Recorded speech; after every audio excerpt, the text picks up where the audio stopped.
નમસ્કાર, સંદેશ ન્યૂઝમાં આપનું સ્વાગત છે। વોરરૂમ સાથે હું હિના।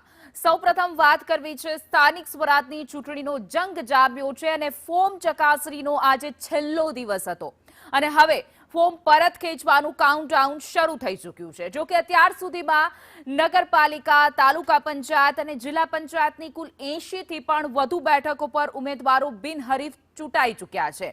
કેટલાક જગ્યાએ તો અન્ય પાર્ટીના ઉમેદવારોએ દાવેદારી ન નોંધાવી તો કેટલીક જગ્યાએ ઉમેદવારોની પોતાની જ ભૂલને કારણે સામેવાળાને ફાયદો થઈ ગયો છે અને આ જંગમાં સૌથી વધુ ફાયદો ભારતીય જનતા પાર્ટીને થયો છે। કારણ કે 80 થી પણ વધુ એવી બેઠક છે કે જ્યાં બિનહરીફ ઉમેદવાર થઈ ચૂક્યા છે, જીતી ચૂક્યા છે અને ક્યાંક ને ક્યાંક ફોર્મમાં ક્યાંક ભૂલ રહી ગઈ છે અને ઉમેદવારની ભૂલના કારણે જ તે જે બેઠક હતી એના ફોર્મ રદ થઈ ચૂક્યા છે। એટલા સામે પક્ષને ફાયદો થઈ ચૂક્યો છે અને આજે જે છે એ કાઉન્ટડાઉન શરૂ થઈ ગયું છે ફોર્મ પાછા ખેંચવાની। ત્યારે જોવાનું એ રહેશે કે આ જંગમાં કેટલા ઉમેદવારો મેદાનમાં છે ટોટલ, કારણ કે નગરપાલિકા, તાલુકા પંચાયત, જિલ્લા પંચાયતની જે આ સ્થાનિક સ્વરાજની ચૂંટણી છે એનું આજે ફોર્મ ચકાસણીનો દિવસ હતો અને હવે ફોર્મ પરત ખેંચવાનો સમય શરૂ થઈ ગયો છે અને એટલા જ માટે ફોર્મ પરત ખેંચવામાં આવશે, પરંતુ એ જોવાનું રહેશે કે કયા ઉમેદવારો પીછે હટ કરે છે અને સાથે જ અત્યાર સુધીમાં જોયું કે ઘણા એવા ભારતીય જનતા પાર્ટીના પણ કેટલાક ઉમેદવાર છે તો સાથે સાથે કોંગ્રેસના પણ કેટલા ઉમેદવારો છે કે એક ફોર્મમાં એક નાનકડી ભૂલ અત્યારે એ માટે એ ચૂંટણીના દાવેદારમાંથી તેઓ બાકાત થઈ ચૂક્યા છે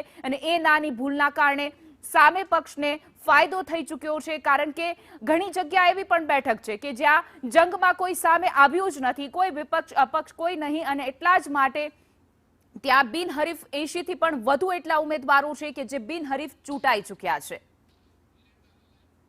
વધુ વિગતો સાથે મારા સંવાદદાતા હિરેન રાવલ જોડાઈ ગયા છે। લાઈવ હિરેન, આજે જે ફોર્મ ચકાસણીનો દિવસ હતો જેમાં એક નાની ભૂલ ઉમેદવારોને જે એક નાની ભૂલ હતી એ સમજ આવી હશે, કારણ કે ફોર્મ રદ થયા છે। એમાં ભારતીય જનતા પાર્ટીના પણ કેટલાક ઉમેદવાર છે, કોંગ્રેસના પણ ઉમેદવાર છે, તો આપના પણ છે અને 80 થી પણ વધુ એવા ઉમેદવાર છે જે બિનહરીફ જીતી ગયા છે।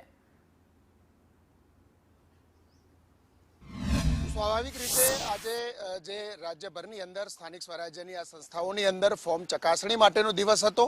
આમાં અલગ અલગ પ્રકારના ક્રાઇટેરિયા હોય છે, જેમાં પાર્ટીનું મેન્ડેટ ના હોય તો ફોર્મ રદ થાય છે, જે ડિટેલ માંગવામાં આવી છે એ ડિટેલમાં પ્રશ્ન હોય તો ફોર્મ રદ થાય છે, 3 સંતાનો હોય તો ફોર્મ રદ થાય, એના ઘરે ટોયલેટ નથી તો પણ ફોર્મ રદ થાય। આ પ્રકારના અલગ અલગ ક્રાઇટેરિયાઓ છે, સાથે માહિતી કોઈ છુપાવી હોય અને એનો વાંધો ઉઠાવવામાં આવે તો પણ ફોર્મ રદ થાય, એ પ્રકારની અલગ અલગ જોગવાઈઓ છે। આજે ચકાસણી દરમિયાન જે ફોર્મ રદ થયા છે અને ફોર્મ નથી ભરાયા એવી થઈને કુલ લગભગ 82 થી 85 જેટલી સીટો એવી છે કે જ્યાં બિનહરીફ અલગ અલગ પક્ષો થયા છે, જેમાં કડી નગરપાલિકામાં 23 બેઠકો એવી છે કે જે બિનહરીફ થઈ છે। ભારતીય જનતા પાર્ટી આ તમામ બેઠકો પર બિનહરીફ થઈ છે, જ્યાં કોઈ પણ ઉમેદવાર સામે નથી આવ્યા।